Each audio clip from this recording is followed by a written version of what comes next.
And we are live. Welcome in, gang. Today, I have a video from BBC Hard Talk with the Prime Minister of Armenia, Nikol Pashinyan. Now, I have not seen this video, and so I know briefly about BBC Hard Talk. They're going to ask difficult questions, which I think the media should do. They should ask the hard questions. They should ask the most difficult questions.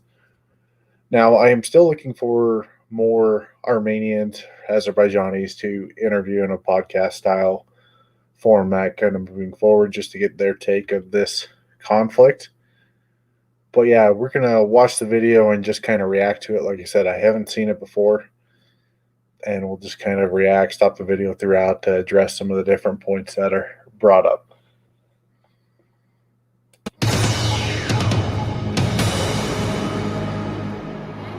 Welcome to Hard Talk. I'm Stephen Sacker. One of the world's most sensitive conflict zones is heating up again. Last month, Armenian and Azerbaijani forces clashed and at least 17 people were killed. It is the latest twist in the long-running dispute over Nagorno-Karabakh. Well, my guest today is Armenia's Prime Minister, Nikol Pashinyan. Is Armenia preoccupied with fighting old battles?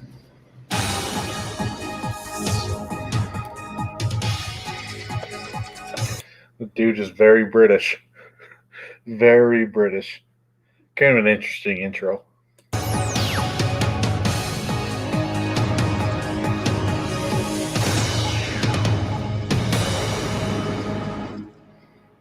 Prime Minister Nikol Pashinyan in Yerevan. Welcome to Hard Talk. Thank you. Hi. So yeah, he looks very professional. You know, I like the suit. I like the tie. You know, the ear things are a little weird, but yeah, he looks very professional in this circumstance. It's more than 2 years now since you swept into power with very high hopes for the so-called Velvet Revolution. When I look at Armenia today, it seems many Armenians feel that those hopes have been dashed. What has gone wrong? I wouldn't agree with your impression, because all citizens of Armenia, they are free and they are living in democratic country. And in 2019, we had biggest economic growth in Europe, and we had big economic success, and our country made tremendous progress in all international ratings in terms of democracy, freedom of speech, independent judiciary, anti-corruption policy, and international magazines 2 years in a row recognized Armenia as a country of the year, like not only in terms of democracy, but in terms of economy as well. Yes, of course, the pandemic situation interrupted our flight, but we will continue. Yeah, that would be really awkward, kind of just talking in front of a camera. Not really from his perspective. He's not seeing the other side. You know, here he has the laptop, and they're just kind of really awkward. His English from the last video seems to be getting better as far as what he's covering. I mean, this pandemic, whether it's the United States, whether it's Armenia, whether it's Azerbaijan, whether it's Russia, whether it's Turkey, this pandemic's taking a toll on everyone. And hopefully we can recover from this pandemic and move forward. I want to talk about the pandemic, because I know it's been very difficult for Armenia to deal with it. But before we get to that, I want to look at one other aspect of your administration, which perhaps hasn't seen the change that some people expected. You came to power talking about finding a path to peace with Azerbaijan, and yet in the last month, we've seen new fighting, new conflict in Nagorno-Karabakh. We've seen at least 17 military personnel killed on both sides. It looks as though it's business as usual, not change. Peace can't be achieved through the unilateral actions of Armenia, because we will be able to have real peace if Azerbaijan will reciprocate Armenians' efforts. Becoming Prime Minister of Armenia, I proposed a new formula for peace, and the formula is following. Any solution of Nagorno-Karabakh conflict should be acceptable for people of Armenia, for people of Nagorno-Karabakh, and for people of Azerbaijan. And I'm first Armenian leader ever saying that any solution of Nagorno-Karabakh conflict should be acceptable for Azerbaijani people too. But which is a really good thing to say. Like any solution of this conflict, it shouldn't just be one side or the other. Like it should be a mutual agreement between the two countries and also the autonomous region of Nagorno-Karabakh. So it is really good to say. Fortunately, Azerbaijani president didn't reciprocate to my proposal. But actions speak louder than words, Prime Minister. And what we saw in mid-July was Armenian forces shelling villages across the line of conflict. And we saw, according to the Azerbaijanis, a 76-year-old civilian killed, which then, of course, produced a tit-for-tat response and the prolonged military clash.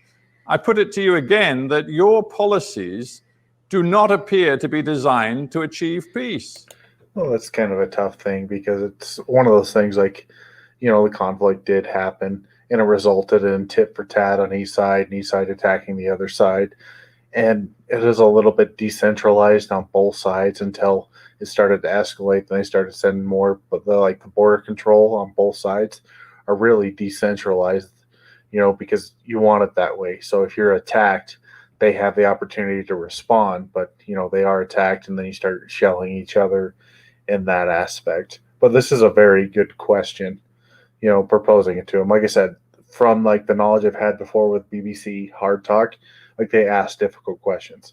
Rather than asking layups, he's asking difficult questions in this. And it's good for Pashinyan to go on something like this. It would be something like Ali Liv. I'd like to see him do something similar, get asked these difficult questions and have to respond to these difficult questions. Azerbaijan started military attack against the Armenia, and it wasn't separate action. Within a long time, Azerbaijani president developed bellicose rhetoric saying that he is going to solve Nagorno-Karabakh conflict using military force.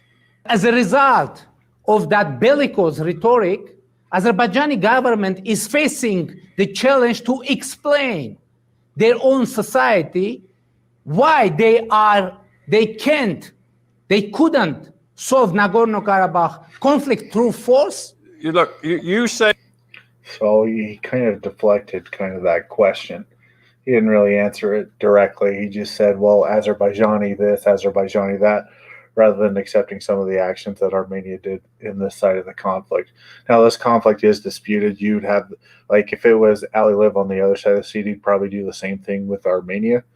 But yeah, he's not really kind of admitting fault or being open or honest about kind of that question, kind of deflecting it to Azerbaijan this.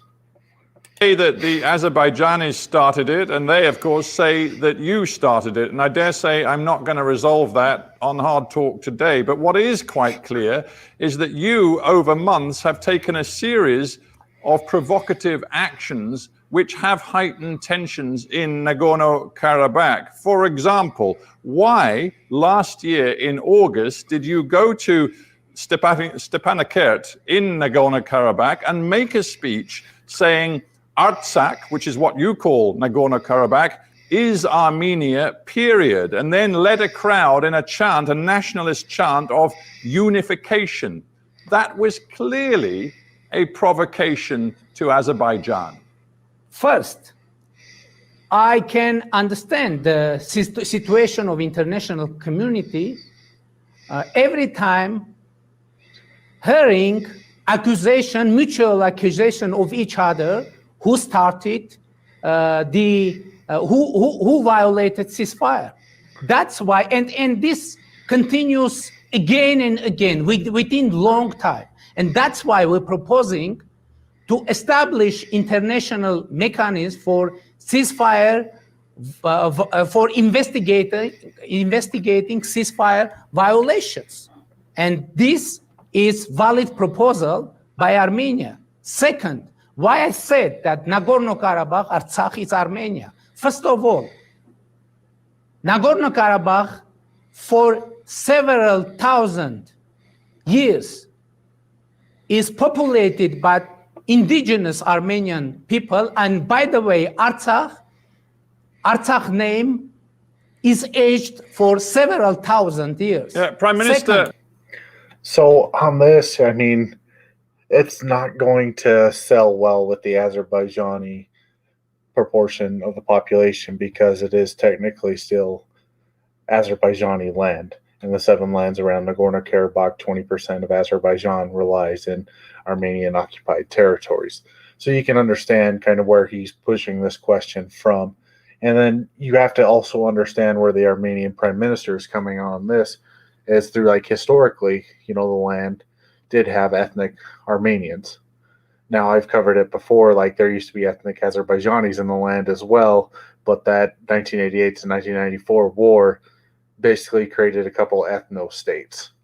And so there are people in Azerbaijan that used to live in Nagorno-Karabakh that are not able to because of the Armenian occupation. But there are also Armenians that used to live in Azerbaijan that aren't able to because they were kicked out through a series of pogroms and other means. So, like, they're two really kind of ethno-states. You know, Armenia is 98%, 97.5% Armenian. Azerbaijan's 91% Azerbaijani.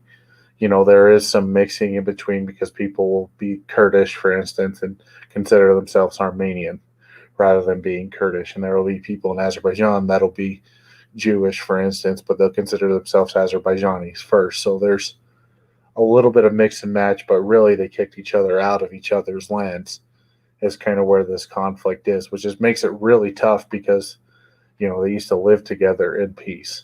And there used to be people from Azerbaijan in these lands that were kicked out. And there used to be Armenians in Azerbaijan that were kicked out.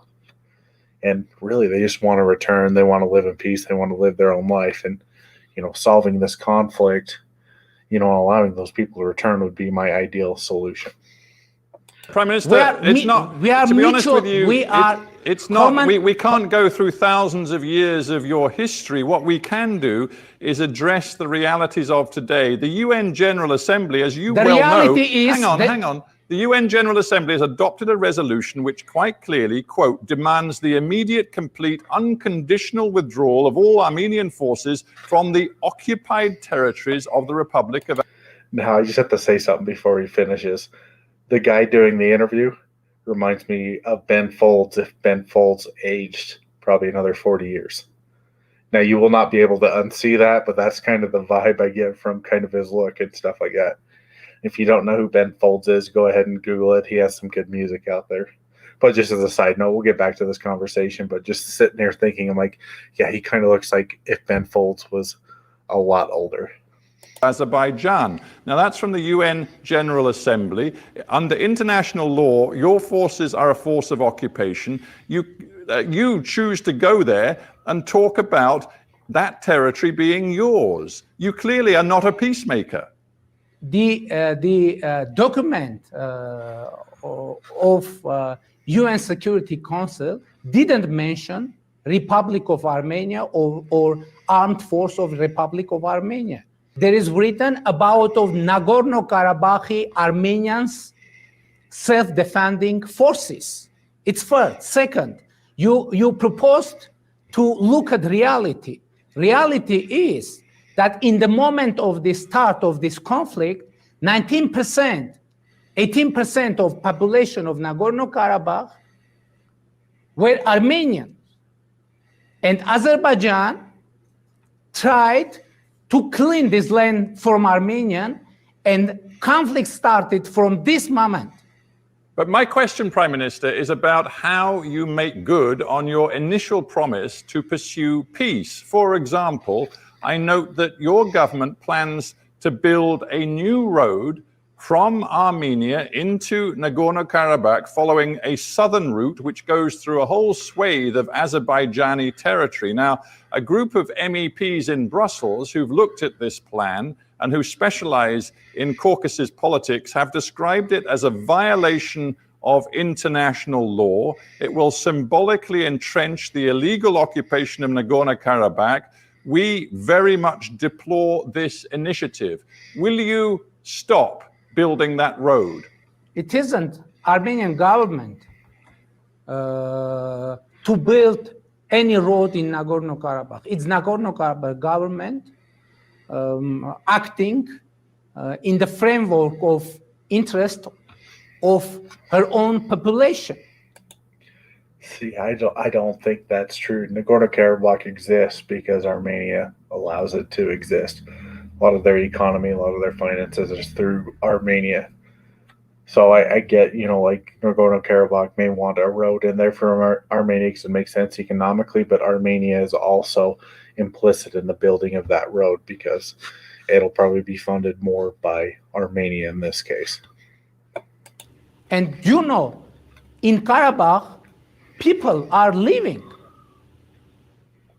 Human beings are living, and they have needs for supplies, needs for food, needs for mobility. And Azerbaijan, by the way, is exercising the policy of isolation and blockade for Nagorno-Karabakh, and by the way, for Armenia too. Prime Minister, I began this interview by saying that you came to power with a revolution with very high hopes of change and reform. But on this issue of Armenia, its nationalist position on Nagorno-Karabakh, the strategy that you are pursuing, which looks, frankly, as though it doesn't have a meaningful peace element to it, you seem just like your predecessors. You don't seem any different. Where is the evidence that on this core issue for the Armenian people, you're bringing something different to the table? I won't agree with you naming our position nationalistic, because Armenians of Nagorno-Karabakh are under existential threat. And what are we proposing?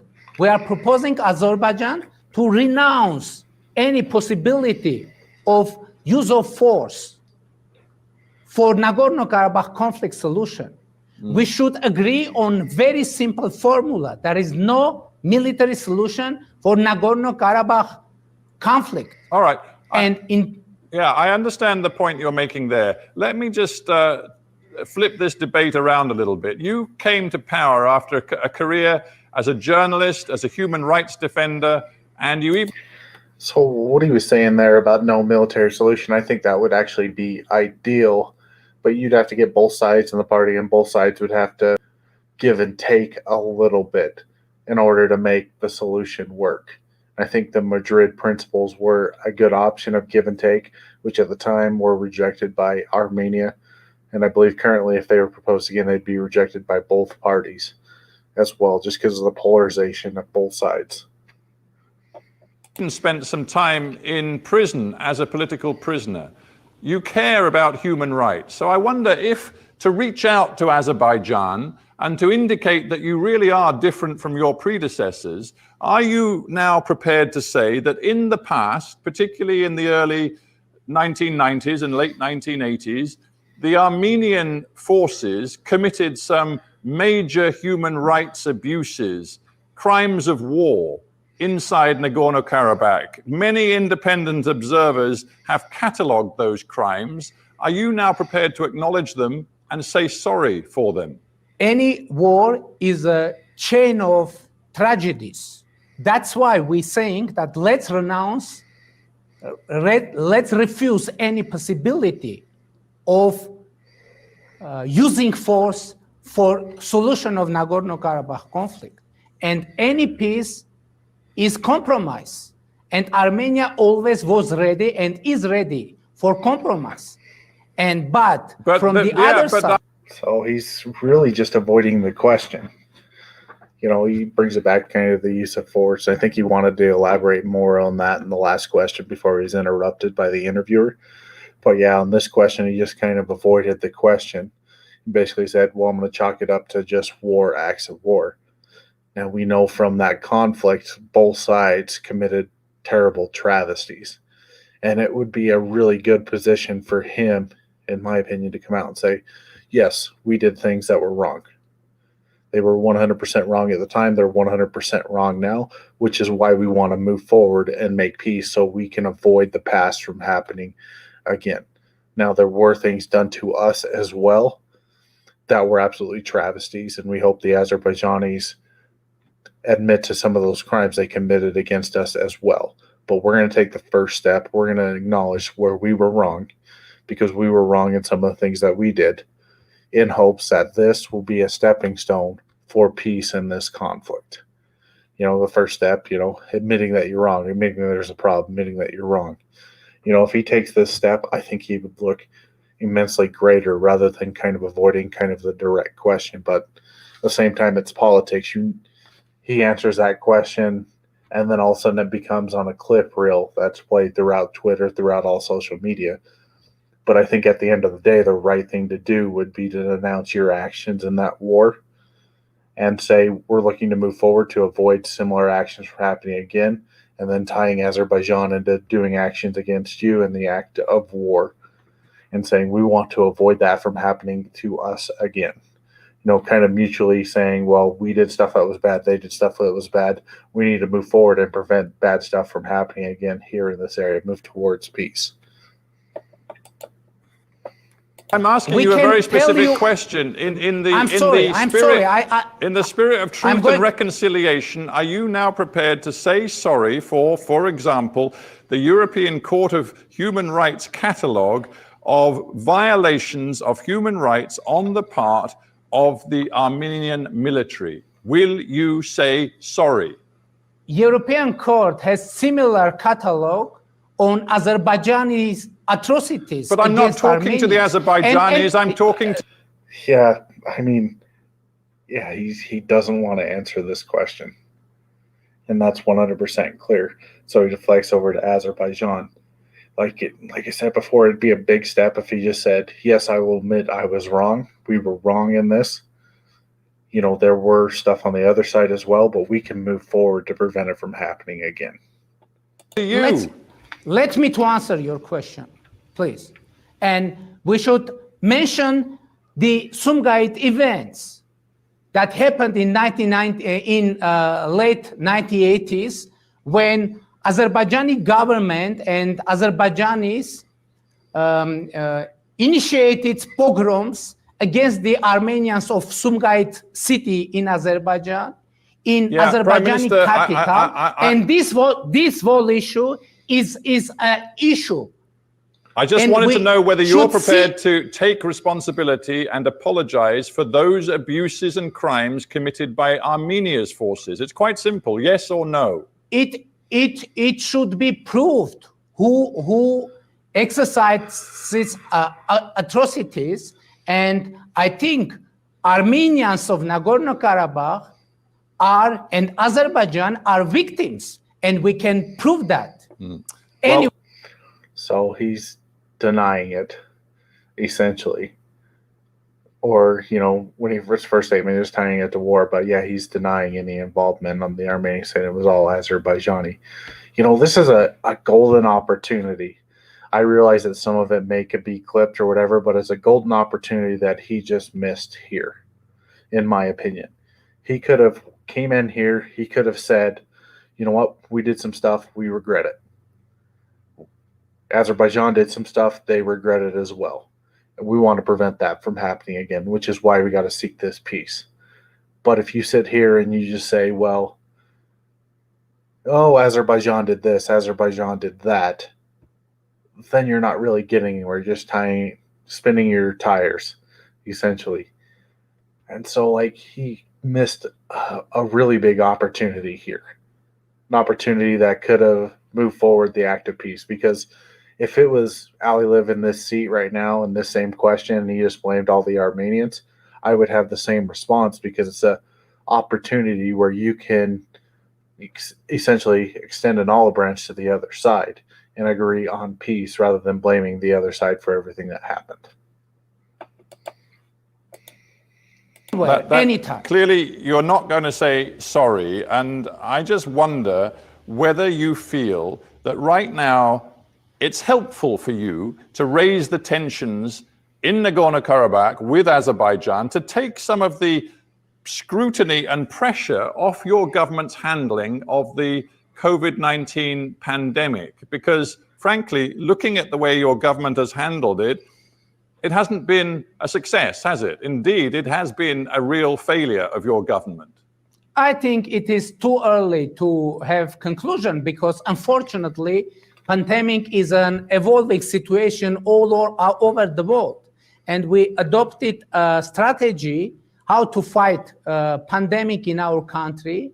And this strategy should have been, and it was and it is appropriate for our country. And let's make conclusion when globally the pandemic would be fight. But Prime Minister, your own people are drawing conclusions already. They see that your death rate from COVID-19 is approximately 6 times higher than neighboring Georgia, and indeed significantly higher than Azerbaijan's. If you look at the region as a whole, Armenia has suffered much more severe impacts from COVID-19, which suggests that your government failed to control it.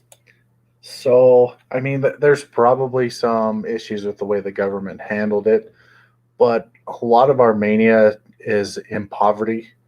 And when you're impoverished, you're not eating as well as you should, so you're more susceptible to a disease such as COVID-19. So there are some external factors as well rather than the government handling it. But those same issues also exist in Georgia and also exist in Azerbaijan as well. And I would chalk it up to an unexpected circumstance. But yeah, I understand people being upset. There's people in the United States that are upset, people in Italy that are upset. You know, it's an awful thing, this pandemic. People are losing loved ones, and it needs to come to an end. But unfortunately, the end of that tunnel is not looking like it's going to come very soon. We are in the process of overcoming this pandemic. And as I said, it is too early to make conclusions on that because unfortunately, all over the world, the pandemic is continuing to grow. But Prime Minister, now Armenia is in the process of... People judge you on your specific actions. For example, in late May, you attended a dinner, which was actually to celebrate the inauguration of the self-styled president leader of Nagorno-Karabakh. It was a dinner where you were seen amongst many people socializing, not wearing a face mask. And only a few weeks later, in early and mid-June, your country was in the midst of a terrible crisis with more than 600 cases of COVID-19 per day. And you castigated your own people, saying people simply disobey the rules on face masks. But you've done it yourself. On that day, we were acting according to the regulations that existed, I mean legal. See, this is the thing, is you got to realize as a leader of a country, I realized as a journalist before, that optics matter. And so if you're going to this event, you're not wearing a face mask, people are going to see that. And if your cases rise because you weren't wearing a face mask, people are going to see that. And they're going to say that you as a leader are setting a poor example for the country, which is one of the reasons the United States leadership gets so much flack for their handling of the COVID pandemic. Because you look at the leaders, Donald Trump or Pence, they're not wearing masks. They don't wear masks where they go. And so those optics matter, especially when you're faced with a pandemic where there are actual people dying. Your optics matter. Like you said, he was a journalist before, but this kind of thing where he goes to a dinner where he's not wearing one and the cases are rising, you know, if he could go back in time, I imagine he would wear a face mask at that time because optics do matter. Legal regulation that existed in Nagorno-Karabakh. And so we are following after rules that is underway in our country or in Nagorno-Karabakh or elsewhere. Well, it didn't look like leadership. You know that your opponents in Yerevan are now saying, and I'm quoting the Republican Party, who have issued a statement saying, one does not fight the coronavirus like this Prime Minister with live streams, selfie pictures, and jumping around. You are, that is talking to you are the responsible one for a disgraceful situation, and you have made so many mistakes. You should resign. And Armenia... Well, I mean, of course they would say that. They're the opposition party. It's no different than the United States of America, where Donald Trump does something and then all of a sudden Democrats are like, well, you should resign. You should be removed from office. Like, it's an opposition party taking an opportunity to affect their political enemy, essentially. It's a democratic country and opposition is free to express himself, and I'm very glad that now opposition in Armenia is acting much easily than before revolution.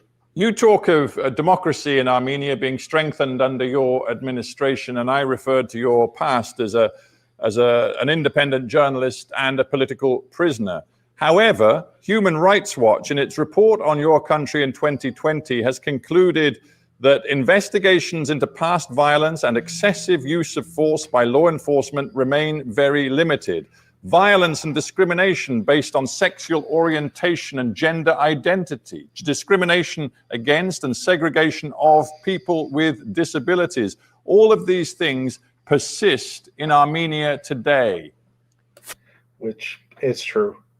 So, like, former Soviet republics generally don't have the best track record of human rights. And in Armenia, it is a primarily Christian country.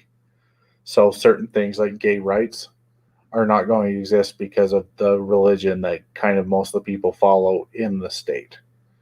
And so there is going to be some of that, and it's going to have to be a hurdle that him and his government are going to have to overcome to persuade public opinion to get on even a European or American style of human rights in that aspect. Now, as far as the excessive use of force, you always have to worry in these former Soviet republics of the Russians showing up to your doorstep. A situation like Crimea, Ukraine, where there's a military coup, or they essentially absorb or annex the area. So, like, it is one of the most difficult things that Armenia is faced with domestically, is this insurgence of potentially Russian or potentially other groups that want to grab the power in this democratic society and turn it back to kind of the old way. Freedom House, renowned organization, announced in its report that Armenia made biggest 2 years progress in democracy, rule of law, human rights protection ever within the whole existence of that kind of report. Well, Freedom House, internationally recognized organization, said that Armenia made biggest.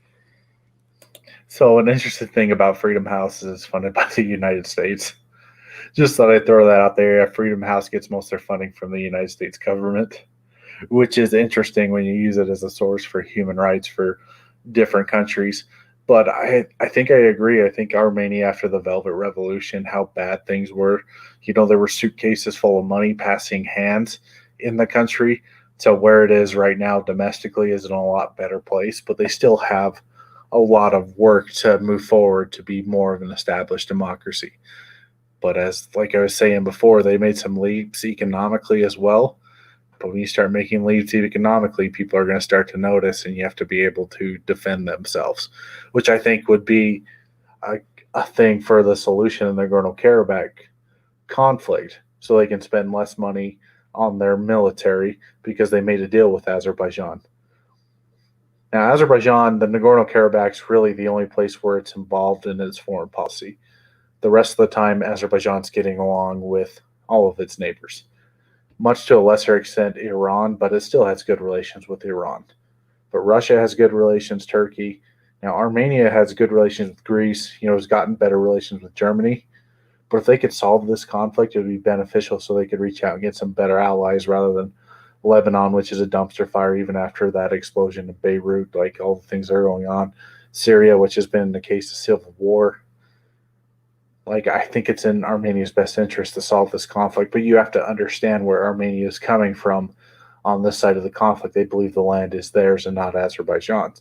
Now, Azerbaijan believes it's theirs and not Armenia. It's kind of where you get the territorial dispute, because there is 20% of the land that would be in Azerbaijan or 20% of the land that would be added to Armenia in this conflict. So we'll continue on with the video. I just wanted to add that and interject that there. Progress ever within 2 years. Yeah, and I've just told you what Human Rights Watch have concluded. There are people inside your country who fear that your agenda right now isn't so much about rooting out corruption as hitting back at some of your political enemies, in particular, the decision you've taken to suspend 3 judges on the Constitutional Court who were blocking investigations into ex-President Kocharyan. That looks politically motivated. Is that what's driving you right now?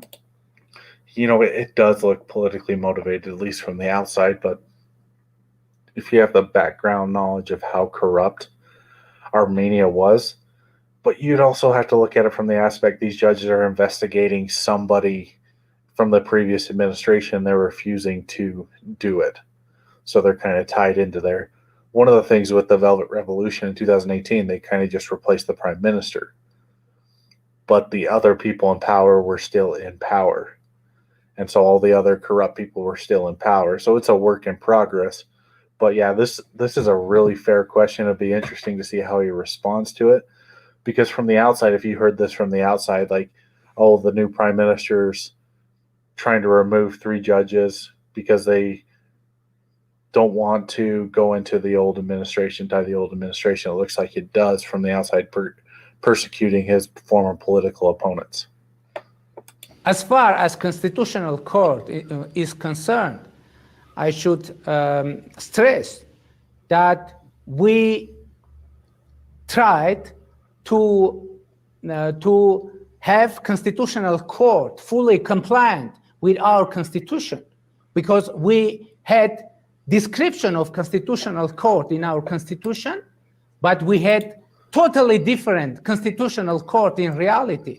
So we are going and we are doing that to have Constitutional Court fully compliant with our Constitution. As far as criminal cases are concerned, or arrests, etc., I should stress that we have courts, we have investigation bodies, and we have prosecutor offices, and it isn't me to decide who should be detained and who should be released. Our purpose is rule of law, independent judiciary, and anti-corruption policy. And international community recognized our huge success on all those areas. Let me end, Prime Minister, with a strategic question. Armenia is in a tough neighborhood, and you basically have a strategic choice. You can continue to look to Moscow for your main partnership and alliance, or you can perhaps begin to look much more toward the European Union and NATO. The choice is yours. Which way are you going to take Armenia? I love this question. Now, I'm of the adage that Armenia, Azerbaijan, and Georgia should join NATO to eliminate the Russian influence in the area, and hopefully using NATO as a body to solve this Nagorno-Karabakh conflict. But I really like this question. Now, hopefully he answers it directly and doesn't skirt around like he did some of the other questions in this interview. But yeah, this is a really good question. So we'll see how he answers it. Russia is a strategic partner of Armenia in terms of security. We are member of Eurasian Economic Union, which is economic union, and we have comprehensive and enhanced partnership agreement with European Union. And by the way, now European Union is our main partner in our reform agenda implementation.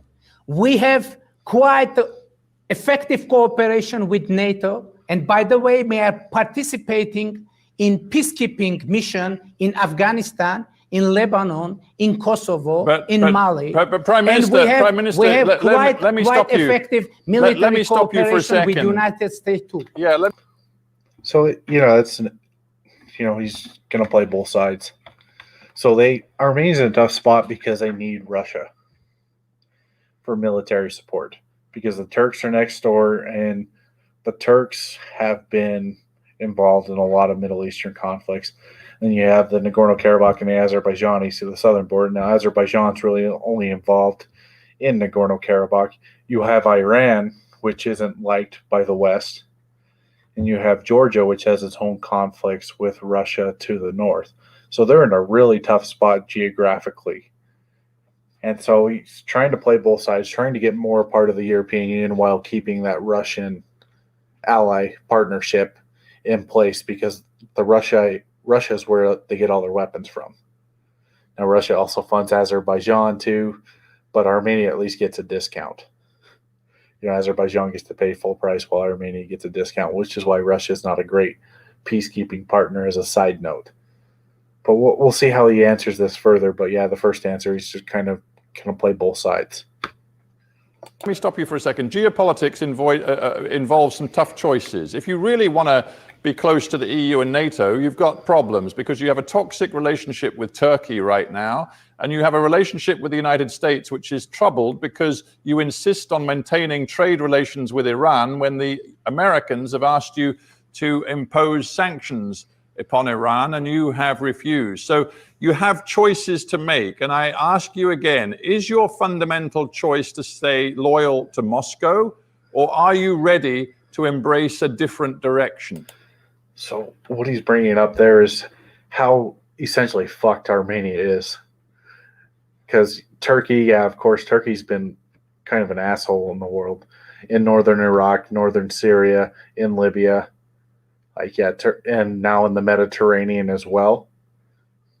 But, Iran's their southern border, and sometimes the northern border in Georgia's close, so they have to do business with Iran, which kind of is a bad thing as far as having relations with America, because America and Iran don't get along. Israel and Iran don't get along. So kind of like the West, Iran's kind of the worst country. I'd even say Iran's worse than Russia as far as having a relationship with, but they need Russia for their military, and they need Georgia as well to have a port to go over to the EU. So they're in a really bad spot. So it's going to be interesting to see how he answers this. Saying strategic partnership, that means it is for a long time. But we have good relations with Iran, and we are doing our best to keep our good relations with the United States and with Iran, and in the same time be fully devoted to our international commitments. All right. Well, I appreciate your time, Prime Minister, and I thank you very much indeed for being on Hard Talk. Thank you very much. So yeah, that's a really good interview. It's not something that Donald Trump would do. He'd get so pissed he'd walk off a set if there was an interview with Donald Trump. But it's good to see the leader from Armenia. I'd love to see the leader from Azerbaijan do a similar style interview as well as kind of all world leaders, because these are questions that the opposition will ask that you have the ability to answer to. Now, I think most of the questions he kind of skirt-tailed, especially with the Nagorno-Karabakh kind of sort of thing. But Armenia is in a really tough spot, and they need to cut a deal somewhere, because Iran and the United States are not friendly at all. Georgia and Russia are not friendly at all, which is why some of the reasons the port's closed, and sanctions on Iran could affect Armenia as well. Turkey would be a difficult one to try to normalize relations with, but I think if they pursued going into NATO, it could mend some of those, or curtail some of those like it did with Turkey and Greece. So it's one of those things like, yeah, I like the interview. I wish you had answered some of the questions a little bit better. But at the end of the day, I am glad he did the interview. And I think more world leaders should do a similar interview. I'd like to see Boris Johnson, Angela Merkel, Macron from France, and some of these leaders do the similar style interview with an interviewer that's not giving you layups, with an interview who's going to ask you hard questions, put you in a tough spot, and make you answer these hard questions. So just to address a comment in the chat before we close, it says from Skull Seeker 301, I personally support Turkey. It's a bad moment they risk their economic country by helping out other countries, but I'm glad the marionette puppet of the U.S., Russia, and Iran and other players. So Turkey is interesting. So Turkey is the most strategic ally for the United States in forms of Russia. But as far as supporting some of their work that they're doing around the world, and the economy in Turkey is another one that we'll talk about, but some of their other work, like encouraging into northern Iraq and northern Syria, I'm 100% against that. In Libya, they're in support of the internationally recognized government. So that one, Libya is kind of a shit show, but, that one's at least justifiable. Some of their work they've done in the past, especially when in terms of Armenia, Greece, like Greece and the Mediterranean is another conflict that they're kind of escalating, the Isle of Cyprus. Then their association with the Muslim Brotherhood, like Turkey is kind of a shit show. And I think with Turkey, we need to draw some lines in the sand and say, well, you cannot cross these lines with Turkey, and still use them as a strategic partner in the case of Russia. But economically, Turkey may collapse. Same thing with Russia. What's surprising, you bring up Turkey, Russia, and Iran. Iran is actually the most economically stable out of the three. Turkey and Russia are going towards economic collapse. It's going to make them really dangerous countries given their military power and what they could do if they do economically collapse. And so, that was just the interview. Like I said before, it was good for him doing it. I wish he would have answered some of the questions a little bit better than what he did, but I'm happy that he did it.